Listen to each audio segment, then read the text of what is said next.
Homeless is anyone under the age of 25 who doesn't have a stable or permanent address.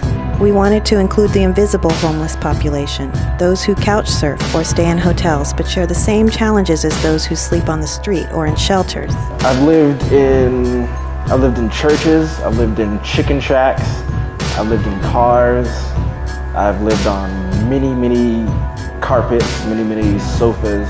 Our team of youth researchers interviewed more than 200 people in 28 California cities. They asked how their peers became homeless and what they need to improve their housing situation. They asked questions like, how do you feel you are perceived on the street?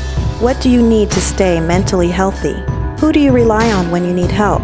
As well as questions about law enforcement, education, and why they do or don't access services.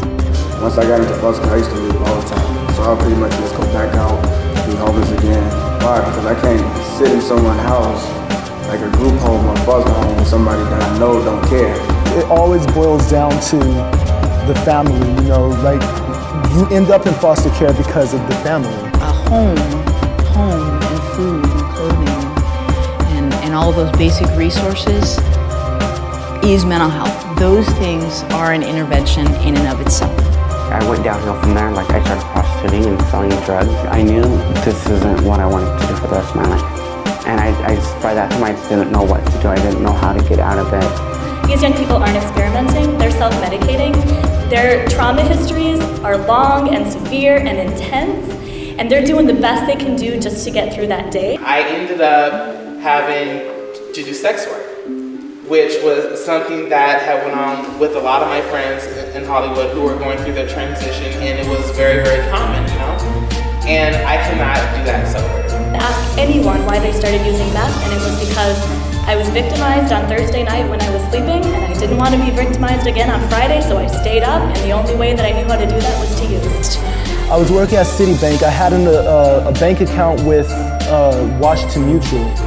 I had I don't know, over $900 saved up. I was really going for my apartment. And, pretty much, sleeping on the streets and stuff, I mean, I kept on getting these tickets. Now, I can't pay these tickets because I'm trying to save my money. It's like $250 tickets.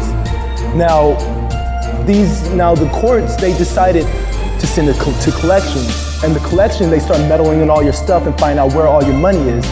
They got into my bank account and garnished all my wages.